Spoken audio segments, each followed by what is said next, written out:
네, 지금까지 이 변창흠 내정자 이후에 이야기를 하다 보니 이제 공급대책까지 공급대책에 대해서 또 너무나 아쉬웠던 부분이 많잖아요. 아쉬웠던 부분이 많고 잘했으면 하는 바람이 많다 보니까 여러 가지 이야기를 나눴는데 분위기를 한번 바꿔볼까요? 요즘에는 지역별로 서울이 뜨겁죠. 지방도 뜨겁고. 지방은 확실히 뜨겁죠. 그죠. 우리 또 지방에 대해서 또 탁월한 안목을 가지신 우리 박정대 대표님. 요즘에 요즘에 전국구시잖아요. 자, 요즘에 네. 뭐 광주, 울산 네. 다 묶였죠? 예. 며칠 전에 저기 나와서 규제 지역이 추가됐는데 네. 그 전까지 이 지방의 곳곳 지역들이 이렇게 뜨거웠던 이유들은 뭡니까? 지금 뭐 이게 뭐 하나로 딱히 뭐라고 얘기하기는 어렵고 제가 느끼는 거는 그래요. 서울에서 사람들이 사지를 못하니까 5대 광역시나 그 다음에 그 지방으로 흘러나갔고 그거에 대해서 이제 공급 물량들을 체크하면서 투자자들이 다 몰려가 다녔던 게 아닐까 싶고요. 최근에 이렇게 지방 부동산이 뜨거웠는데 지방 부동산이 이렇게 규제 지역으로 다시 묶일 만큼 다시 뜨거웠었던 최근의 상황의 이유들은 뭐라고 보세요? 여러 가지 이유들이 있겠지만 투자자들이 이제 뭐 710 대책 이후로 투자할 곳을 쫓아다녀서 움직이던 곳들이 이러한 규제들을 맞았던 것 같고요. 한동안 부산과 대구가 많이 뜨거웠고 울산과 창원도 마찬가지로 뜨거웠던 상황에서 광주가 상대적으로 좀 열악했던 편이었어요. 그러다가 이제 광주도 열심히 쫓아가고 있는 상황에서 이제 뭐 1217 대책이 나오면서 이제 조정지역으로 전부 다 묶이게 됐죠. 저 생각은 서울이 시작이었고요. 서울에서 가격이 너무 많이 올랐잖아요. 나머지 다른 광역시부터 해서 지방 도시들이 서울이 전만큼면 우리도 이만큼은 돼야 된다는 키 맞추식을 쫓아온 것들이 많아요. 그 영향이. 그게 부산이 특히 더 그랬고요. 그런 식으로 많이 내려왔기 때문에 저는 지방도 많이 뜨거웠다고 생각을 하고, 그러니까 전체적인 상승이에요. 전국적인 서울이 시발점이었을 뿐인 거지 그게 번져나갔다고 생각을 해요, 저는. 최근에 지방에 투자하셨던 분들은 일단은 조정지역이 아닌 곳을 택하신 거죠. 그렇죠. 조정지역이 아닌 지역을 택했다는 얘기는 취득세 중과라든지 보유세, 양도세 이런 부분에서 빠져나갈 수 있는 구멍을 찾아서 갔다? 제가 보기에는 이제 취득세 문제였던 것 같고요. 아까 전에 이우정 대표님이 말씀하셨던 지역 간의 키 맞추기에 대한 그런 것도 있고 이제 향후에 공급 물량을 보고 들어간 경우도 있죠. 근데 좀 부산은 조금 더 다른 케이스였던 거는 서울과의 격차가 너무 많이 벌어져 있어서 서울과의 격차를 줄이기 위해서 우선 서울 사람들이 부산에 가서 금액대를 많이 올렸고요. 그러고 나니까 부산 사람들도 아차 싶어서 이제 저희들 하는 얘기로는 본진 털렸다고 그랬거든요. 부산 사람들이 본진 털렸다고 자기네들 큰일 났다고 해서 다시 사고 부산에 이제 가격이 올라갔던 그런 상황들을 맞춰줬던 거죠. 이게 710 대책의 가장 큰 문제점. 부작용이네요. 그렇죠. 부작용으로 후유증으로 이제 지방 가격이 올랐던 거예요. 저는 사실은 제 생각은 서울이 올라가고 그 다음에 이제 지방으로 퍼질 거라고 생각했는데 역으로 지방에서부터 다시 이렇게 서울로 올라오는 그런 방식인데 전형적으로 실거주장이 이런 식으로 움직이거든요. 왜냐하면 오르지 않았던 것부터 오르기 시작하면서 중심부로 올라가는 그런 것들이 거의 실거주장에서 일어나는데 지금 요 실거주장을 만들어준 게 710 대책과 임대차 3법이라고 보이는 거예요. 그 중에서도 좀 전에 말한 취득세 중과라는 그쵸. 부분이 투자라는 입장에서는 상당히 방해가 되는 거였기 때문에 그 취득세 중과는 사실은 5대 광역시에도 마찬가지로 적용이 되는 거였는데 그 중에서도 이분들이 1억 원 미만, 공시지가 1억 원 미만에 있는 투자 물건들을 많이 찾아다녔고 그것 덕분에 서울에 있는 공공재개발에 동의서를 걷고 있는 그러한 지역들도 사람들이 많이 투자하러 돌아다니셨죠. 이거는 사실은 어쩔 수 없어요. 뭐가 대책이 나오면 그거에 대한 이면들이 반드시 있는 거기 때문에 이게 그렇게 안 벗어나가게 하기 위해서는 사실은 공급대책이라는 게 계속 돌고 돌아서 공급대책인 건데 그러네요. 네, 이런 것들이 어느 정도는 저는 그렇게 예상이 되고 있어요. 정부에서 열심히 하시고 저는 그런 생각이 듭니다. 5년 전에 비해서 10년 전에 비해서 부동산을 투자하고 부동산을 공부하시고 부동산을 통해서 수익을 얻으시려고 하는 분들이 많이 늘었죠. 네, 예전엔 돈이 얼마나만큼 있는 분들만 참여하는 부동산 투자의 시장이었다면 지금은 대출이나 유동성으로서 빚을 내서라도 판에 껴야 되겠다라고 하는 절실함을 갖고 투자하는 분들이 많이 늘었고 또 정보를 얻을 수 있는 방법이 너무 많잖아요.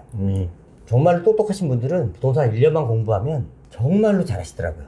네. 맞아요. 그죠? 공부하는 오래 했냐가 중요한 게 아니라 얼마만큼 많은 것을 자기가 받아들여고 네, 접하고 맞아요. 했느냐에 따라서 그래서 저는 그런 생각이 들어요. 대책이 나오면 3, 4일 만에 방법을 찾잖아요. 네. 어떤 대책을 나와도 3일도 안 걸려요. 그러니까 정부에서 다른 대책을 만약에 했다면 그거에 따른 또 다른 걸 찾았을 거라고 생각은 해요. 왜냐 그만큼 현재 부동산 시장에 있는 투자자들의 수준은 높아졌다. 그리고 이걸 정부의 정책을 뒤늦은 대응으로 따라갈 수 있기에는 너무 점점 더 격차가 벌어지고 있다. 그거를 해결할 수 있는 유일한 방법은 박 대표님이나 이용 대표님이랑 말씀하셨던 충분한 공급밖에는 없겠다. 부동산 가격을 결정하는데 제가 지난번에 그런 얘기 드린 적이 있을 텐데 50%는요 수요 공급이고요 40%는 금리예요. 금리와 수요 공급이 90%의 부동산 가격을 결정을 해요. 나머지 대책이나 뭐 정책 이런 모든 것들은 다 1% 2%밖에 영향을 안 미쳐요. 부동산 가격에 미치는 영향을 보면. 나 여기 하나만 추가하고 싶어요. 예. 심리. 그게 수요 공급에 들어가는 거죠. 수요 공급에 들어가는 거고, 그러니까 뭐 정책이라든지 뭐라든지 뭐 대출 규제라든지 뭐 이런 것들은 직접적으로 영향 미치는 게 몇 프로 안 된, 거의 미미화되는 거예요. 맞아요. 그러면 이 수요 공급을 금리는 우리가 더 이상 우리나라가 어떻게 할 수가 없잖아요. 유동성은 할 수 없잖아요. 네, 금리 할 수 없잖아요. 금리는 미국 금리가 낮은데 우리 금리 올릴 수도 없고 뭐 어떻게 방법이 없는 거고 40%는 50% 수요 공급을 어떻게 조절하느냐가 가격의 핵심인 거예요. 문제의 핵심. 근데 계속 다른 엉뚱한 데에서 해답을 찾으려고 규제하려고 뭐 세금을 좀 더 내게 하려고 뭐를 하려고 엉뚱한 데서 찾으니까 답이 안 나오는 거죠. 이렇게 말하면서도 사실 뾰족한 답은 안 보여요. 저희 이용기 대표님 보이시죠? 네, 뭐 그냥 어떻게 하면 좋을까요? 이우정 장관님이라 그러세요? 그러면 어떻게 정책을 주실까요? 장관이 할 수 있는 일이 뭐가 있어요?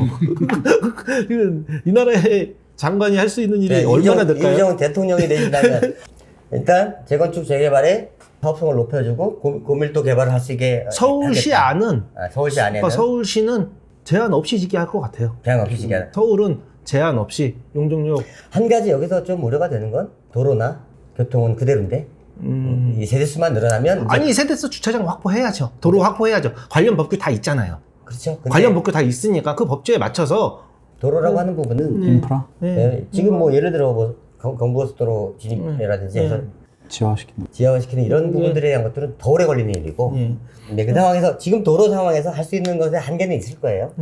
늘릴 수 있는 한계는 어쨌든 서울시 내에 공급을 재건축 재개발을 통해서 좀 더 늘릴 것이고 그리고 그거밖에 없어요. 수도권에도 수도권도 그렇고 더 그러니까 늘리고 필요한 부분들은 늘리고 나가야죠. 필요한 그리고 부분대로. 도심 내 840에서 나왔던 도심 내 짜투리 땅들에 대해서 이렇게 공급하는 그것도 할까요 말까요 그럼?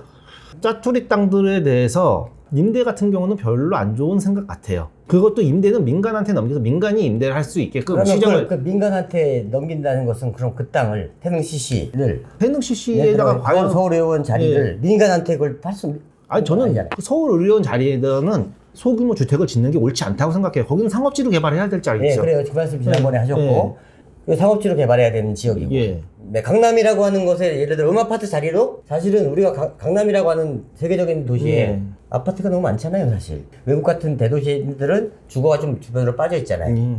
근데 우리는 이 강남이라고 하는 이 글로벌한 도시는 어떻게 보면 상당히 많은 주거를 끼고 있죠. 그거를 아까 좀 있지만 고밀도 개발을 하고 더 많이 서울이요. 국제적인 도시가 되고 세계적인 도시가 되려면 지금 코로나 때문에 관광들 안 다니지만 외국인들이 관광을 올 때 서울이 뭐 역사가 찬란하고 뭐 반만년 역사에 어쩌고 저쩌고 하지만 전 세계적으로 보면은 우리나라 한국사를 뭐 그 사람들이 얼마나 공부를 하며 우리들이 나는 거지. 그렇다고 여기 와서 보고 무슨 감동이 있고 뭐 그런 게 없잖아요 서울이. 오로지 서울의 관광을 만들려면 럭셔리 관광밖에 없어요. 서울이 여름엔 엄청 덥고요 겨울엔 엄청 춥고요 안 좋은 거예요. 관광. 그러니까 럭셔리하게 와야지 되기 때문에 럭셔리하게 만들어 놔야지 그나마 사람들이 와서 돈을 쓰지. 외국인들이. 또 됐어. 아, 이게 고밀도 개발이랑 이어지는 얘기예요. 같은. 홍콩 얘기하는 거. 네, 맞아요. 홍콩 같이 그런 얘기하는 거예요. 홍콩 같은 얘기하는 거예요. 고밀도 개발이 이어지는 얘기예요. 같이. 대통령 될 것도 아니고. 하고 싶지도 않고. 네, 하고 싶지도 않고. 자, 지금 각 지역의 연말 상황들 한번 간단하게 정리 한번 해보죠. 음아파트 최근 한두 달 어땠어요? 몇 건이 거래가 됐어요. 몇 건이 거래되고. 토지거래 허가 때문에 아직도 또 많이 활발하죠. 위축되는 건 사실이죠. 그럼요. 팔고 싶은 사람도 못 팔고 사고 싶은 사람도 못 사고 토지거래 허가가 묶여있기 때문에 임차인이 있으면 팔 수가 없거든요. 아예 거래 자체 허가 자체를 받을 수가 없어요. 임차인 동의가 없으면. 사실은 음마아파트를 거주하고 싶은 사람이 몇 명이나 있겠냐는 거예요. 그냥 투자 가치로 좋고 미래 가치고 나중에 재건축되면 들어가 살고 싶은 사람은 많지만 지금 현재 거주하고 싶어서 사는 사람은 몇 명이나 되겠어요. 그러다 보니까 아무래도 위축돼 있죠. 위축돼 있어도 가격은 떨어지지 않았죠. 네, 그럼에도 가격은 안 떨어져요. 오히려 좀 올랐나요? 네, 미미하지만 상승세를 보이고 있어요. 엄마 아파트 같은 경우는 정말 토지거래가 구역의 영향을 맞은 지 지금 6개월이 됐는데 네, 6개월은 일단 더 있어 봐야 되겠죠. 네, 내년에도 재지정이 될 거로 보시나요? 그럴 것 같아요. 장담할 수는 없지만 봐야겠네요. 사실은 토지거래 허가를 하면 그 좀 위헌의 소지가 있지는 않나요? 위헌의 소지가 있겠죠. 있어 보이는데 그러니까 이제 제가 말씀드리고 싶은 건 그거였어요. 내년에도 이거를 지정하고 나면 재산권의 침해와 주거 이전의 자유를 침해하는 위헌적 소지가 있기 때문에 이거에 대한 소송이나 뭐 이런 게 안 들어가겠냐는 거죠. 지금 또 혹시 진행되고 있지 않을까요? 아니요. 이거는 그 위헌 소지가 있다고 하는 건 본격적인 피해자가 나와서 본인이 소송을 해야 되거든요. 그렇죠. 위헌 소송 위헌 소송은 피해자 본인이 직접. 안 하겠냐는 거죠, 사실은. 그러면 그거를 내가 재산권을 침해를 받았다는 거를 또 입증을 해야 되는데 정부가 만약에 국토부에서 다 재지정을 한다면 위헌 소송을 나올 때까지라도 잡기 위해서라도 저는 그냥- 확대할 가능성도 있다고 봐요. 저도요. 사실은 지금 대치, 첨담, 삼성, 잠실 이렇게가 돼 있지만 그 이후에 옆에 도곡이라든지 압구정, 반포 전 다음 많이 수로가 올랐어요. 압도이라고 봅니다. 좀 확대될 수도 있다고 봐요. 그죠? 도곡 개포도 가능한 그럼요. 거잖아요. 도곡 마찬가지고요. 경기도 같은 경우에는 법인이랑 외국인에 대해서는 토지거래 허가로 바뀌었어요, 벌써. 그래서 외국인이랑 법인은 쉽지 않아요. 근데 그걸로만 막아놓기에는 너무 사실은 좀 미비하다고 보여지기는 하거든요. 토지 거래 허가라는 자체가 원래 법 자체가 개발이 예상되는 지역의 집가 상승이 막기 위해 집가 상승이 예상되는 지역의 집가 상승을 막기 위해서 만들어져 있는 거기 때문에 그 자체가 위헌이라고 하기 또 그래 원래 그 취지대로 개발 예정되는 국민 지역에 기본권에 제한한다 이런 개념인데 일단은 그것이 위헌 판결을 받고 나올 때까지라도 시행을 해서 실익을 얻겠다는 거죠. 그게 가장 큰 것 같아요. 재건축 2년 실거주 제한이 실거주 해야지 그게 위헌 소지가 굉장히 높은 거죠. 여러 가지 이야기를 편안하게 나눠봤는데요. 이야기하다 보니까 속에서 열이 나긴 하네요. 저희뿐만이겠습니까? 올해 부동산 시장을 바라보는 모든 시청자들이나 국민들이 저희같이 똑같이 마음속에 얘기하죠. 또 다른 키워드로 최근에 들어서는 어감이 안 좋은데 벼락거지라는 말들 많이 나와요. 예. 집을 안 사고 가만히 계셨던 분들이 그래도 먹고 살만 하시던 분들이었다가 어느 순간에 일어났더니 남들에 비해서 거지가 돼 있었다 이런 얘기죠? 예. 어떻습니까? 씁쓸하죠. 제가 그렇게 어느 정도 무리해서 집을 구입하시라고 얘기를 드렸음에도 불구하고 그거 못 하시고 저한테 오셔가지고 어떻게 쓰면 좋겠냐고. 그때 가격으로는 못 사잖아요, 그 집을. 이제는. 맞아요. 84 공급대책에 저희가 찍었던 영상을 보시면 그때 박종대 대표님이 이야기한 게 기억이 나요. 이런 공급대책 3기 신도시 이런 것들이 했는데 몇 년 후로 미뤄질 때까지는 집 사지 말라라고 사인을 줬는데 이 정부 말을 듣고서 통약을 넣어야겠다고 정부 말을 듣고서 다른 집을 구입하시지 못하고 기다리셨다가 나중에 그 통약에도 안 되고 하는 분들이 어떻게 될지 정말 걱정이 많이 됩니다라고 아마 말씀하셨던 걸 분명히 기억하거든요. 맞습니다. 그래서 결국 그분들이 6개월 만에 6개월도 아니죠. 8월에서 지금 12월이면 4개월 만에 벼락거지 소리를 듣고 있잖아요. 그럼 졸지에 벼락거지의 입장이 되신 분들에게 해주고 싶은 말씀이 있다면 이우정 대표님은 어떤 게 있으세요? 본인이 입장이 그러니 억울할 수도 있고 분할 수도 있고 여러 가지 속도 많이 상하겠죠. 근데 그렇게 하면은 끝도 없으니 아직도 안 늦었어요. 그러니까 2년 3년 후에 더 벼락거지 되기 전에 지금도 안 늦었고 다른 사람들처럼 부동산에 대해서 좀 더 열린 마음으로 보고 관심을 가지고 적극적인 투자를 잘 공부해서 진행을 했으면 좋겠어요, 저는. 그래요. 지난번에 말씀하셨던 것처럼 정말 무주택자 같은 경우는 예. 작년보다 많이 오른 금액이라 더 엄두가 안 나겠지만 이럴 때 더 사라 이런 말씀이신 거죠. 예. 그리고 부동산을 산 사람들이 뭐라 그럴까, 운이 좋아서 산 게 아니고 그 사람들도 다 많은 시행착오를 해고선 그렇게 좋은 입지를 잘 사게 된 거거든요. 많이 놓쳐도 보고 아까워도 해보고 그거를 다시는 그러지 말아야지라고 해서 빠른 결단을 하면서 좋은 입지를 찾아온 거지. 더 실기하지 말고 지금이라도 자기 자가주택에 대한 돈 최소한 네. 공공임대 들어가서 살 생각 하지 말고 떨어지면 사야지라고 지금 다들 그러잖아요. 떨어지면 나중에 떨어지면요 더 못 사요. 하락장에서 어떻게 살 수 있겠어요? 무주택자들한테 저도 얘기 한마디 할까요? 아니요. 자, 박정대 대표님의 고견을 듣겠습니다. 눈을 낮춰야 될 것 같아요. 눈을 낮춘다. 저한테 오시는 분들은 항상 1억이 부족해요. 항상 1억이 부족해요. 왜 1억이 부족할까요? 자기가 갖고 있는 돈에 비해서 보는 것이 높기 때문이죠. 그렇기 때문에 눈을 좀 낮추고, 완벽한 집은 없어요. 이분들이 오셔갖고 맨날 하시는 얘기가 뭐가 마음에 안 들고 뭐가 마음에 안 들어서 이 집은 못 사요. 근데 저는 좀 반대로 이 집은 이것 때문에 살 수 있어 라는 장점을 찾고 눈을 낮추시면 충분히 집을 사실 수 있다고 생각이 들거든요. 지금이라도 눈을 낮추고 그 다음에 자기가 할 수 있는 범위 내에서 주거할 수 있는 곳을 찾으셨으면 좋겠습니다. 지금이라도. 맞습니다. 맞아요. 항상 못 사는 데는 이유가 있죠. 구입하지 못하는 데는 이유가 있어요. 1층이라서 아니면 뭐가 학교가 멀어서 아니면 직장이 멀어서 뭐가 멀어서 이것이 10가지 조건을 다 만족하는 집은 강남에도 없죠. 예. 네, 강남에서 있는 것들은 9가지, 8가지를 만족하고 그것의 평점이 높은 거지. 강남에 있는 어떤 아파트, 30억짜리 맞아요. 아파트라고 해도 10가지가 다 갖춰진 아파트는 없을 겁니다. 그러니 각 지역에서 평생 무주택이 소원이 아니잖아요. 소원이 나는 평생 무주택이 소원이 아니잖아요. 나는 집 안 살 거야. 아니 이게 우리가 웃으면서 얘기가 뭐라고 볼까? 그럼 평생 임대 사세요. 앞으로도. 아무리 내가 웃으면서 착하게 얘기해도 기분 나쁠 거라고요. 내 집 절대로 갖지 말고요. 재산세 같은 건 내지도 말고요. 맞아요. 어려운 판단일 수 있어요. 그분들한테.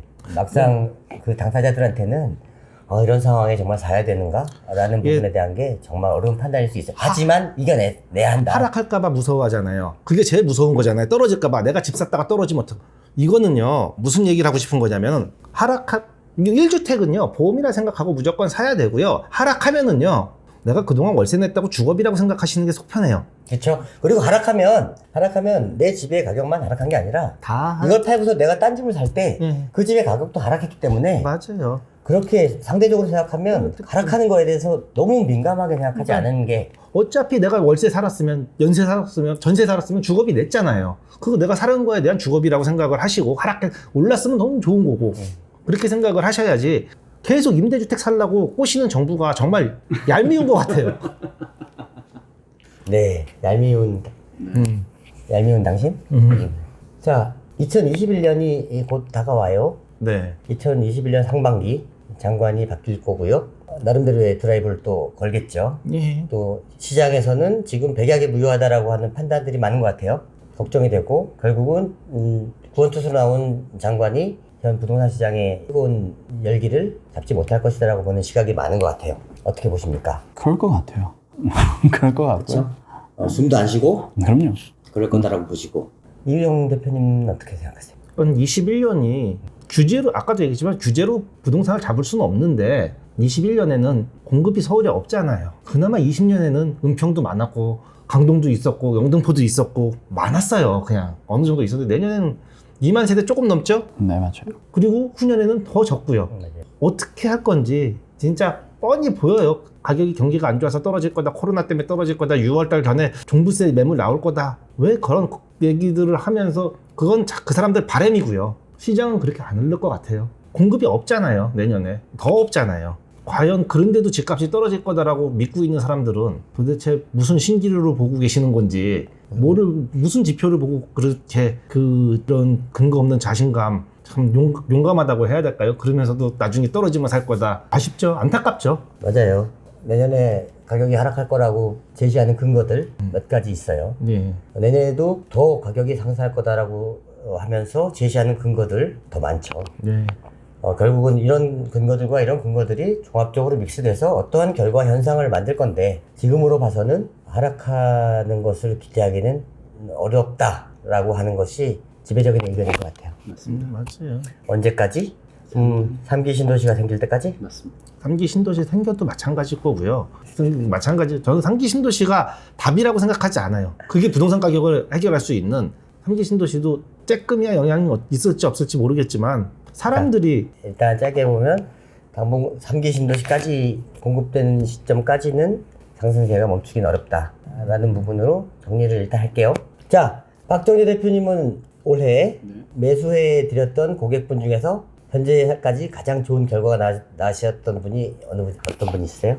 이건 잘 사드렸다. 결과가 지금까지 보니까 참 좋았다. 저한테 5천만 원 들고 오셔서 제 유튜브를 보시고 가련동에 빌라를 사시겠다고 하는 거죠. 근데 이게 사실은 빌라는 저는 그렇게 투자를 추천드리지는 않아요. 그래서 그분은 갖고 계신 돈이 그 돈밖에 없고 제가 그 가련동 GTX 예정지에 대한 것들이 너무 좋아서 가격이 오를 것 같으니 호재가 있으니까요. 가련동에 빌라를 사시겠다 그래서 그건 아닌 것 같다고 말씀을 드리고 같이 손잡고 그 금액으로 일산을 갑시다 그래서 일산을 보내드렸던 분이 있어요. 네. 일산 어디로 갔습니까? 그것까지 말씀드리면 왜냐면은 이제 지역 소개가 되고 이렇게 될 수 있으니 예. 일산에는 5천만 원으로 갈 수 있는 물건이 있었나요? 그 당시에? 있었죠. 올해요. 올해예요. 어떤 물건? 지역을 정확하게 찍기는 뭐하지만 네. 이제 제가 판단했던 지역이 있어요. 떨어졌거나 그런 거는 아니었고요. 떨어진 거는 아니었고 저는 기본적으로 지역을 볼 적에 교통망과 그 다음에 어느 정도의 학군, 인프라들이 갖춰져야 되는 것들이 있었기 때문에 자신할 수 있었던 지역이 있었고요. 후곡마을이에요. 후곡마을이었고 그 후곡마을에서 갭 5천으로 들어갈 수 있는 물건을 찍었는데 있었던가요? 있었죠. 그때 제가 판단했던 갭은 4천이었는데 실질적으로 들어갔던 갭은 약 3천 정도밖에 안 들어갔어요.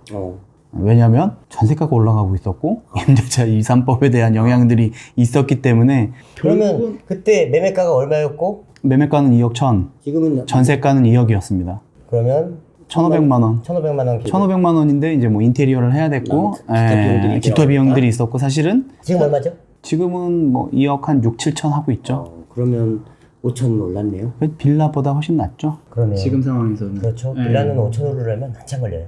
그런 것들에 대한 저는 확신이 있었기 때문에 소개시켜 드렸고 그분도 저에 대한 신뢰들이 있었기 때문에 그러면 그 후곡마을의 아파트는 내년에 되면 더 오를까요? 더 오르겠죠. 왜냐하면 아직 제가 생각한 호재가 발현되지 않았어요. 그 호재가 발현될 때 아마 최고가를 찍을 거고 그러면 그때가 매도 타이밍일 그분은 겁니다. 박정대 대표님 만나서 참 다행이네요. 아까 그분은 저를 믿고 오신 분이었고 그거에 대한 믿음에 대한 보답을 드린 거죠. 그분이 이 영상을 보시기를 바랍니다. 보고 계실까요? 보실 거예요. 자, 유튜브 보고 오셨으면. 이우정 대표님은 올해 했던 고객분 중에 가장 가장이라고 할 거는 그렇지만 제가 올해 몇 분 엄마 아파트 사신 분들 여러분 몇 분 계시거든요. 전 그분들 다 잘했다고 생각해요. 그분들이 뭐 당장 지금 금액보다 더 높은 금액에 사신 분도 있고 조금 한 1, 2억 더 낮은 금액에 사신 분들도 있지만 그분들 충분한 보상은 있을 거라고 생각을 하고요. 그게 뭐 어떤 거래 하나를 딱 집어서 이거 다 얘기하기는 그러네요. 저랑 제가 먼저 드리려는 말씀을 먼저 딱 하셨네요. 저도 전적으로 같은 생각이에요. 예. 진짜로 엄마 아파트 아니면 압구정동에 있는 아파트를 대한민국에 있는 나름대로 각 지역에 좋은 아파트를 오래 구입하셨던 분들은 심지어는 가련동에 그 사려고 했다가 안 샀던 그 빌라를 차후에 구입하셨을 분도 아무것도 구입하시지 않으셨던 거에 비하면 좋은 선택을 하신 거라고 봐야죠. 그렇죠. 최선이 아니면 차선, 차선이 아니면 차차선으로 마음속에 있는 기준을 조금 낮추시더라도 어떠한 선택이라도 해서 그 안에 포함되는 것이 중요한 2020년이었다는 것을 크게 깨달았습니다. 저는 올해. 내년에는 잊지 말고 내년에 만나뵐 모든 고객분들한테 정말 성심껏 경험들을 알려드리고 싶어요. 자, 오늘은 편안하게 이야기를 나눠봤는데요. 다가올 2021년이 그렇게 밝게 예상되는 것은 아니지만 그래도 대한민국 국민으로서 우리가 걱정하는 것보다는 좀 더 좋게 우리의 예상들이 틀리고 서민분들 또 가지신 분들 모든 분들한테 서로 받아들일 수 있는 정도의 수준의 시장들이 열렸으면 하는 바람이 있어요. 이대로 만약에 올해만큼의 혼란이 내년 더 지속된다면 대한민국 국민 되는 거 너무 힘들지 않나요? 그렇죠. 네. 근데 내년엔 더 어려울 것 같아요. 저는 솔직하게. 그래요. 내년이- 그래도 희망을 가져봅시다. 자, 말씀 나눠봤고요. 오늘의 가장 중요한 얘기는 벼락거지 되지 말자. 그렇죠. 중요한 말입니다. 그래서는 안 된다. 이 말씀은 저희가 이렇게 중구난방으로 말씀드렸지만 현재까지 무주택자이셨던 분들은 눈을 좀 낮추시더라도 본인 입장에 맞는 어떠한 주택이라도 구입하시는 것이 좋을 것 같다 라는 공통된 의견을 드리겠습니다. 새해는 복 많이 받으시고 다들 부자 되시라는 의미에서 다 같이 박수 한번 칩시다. 고맙습니다. 하나, 둘, 셋. 감사합니다.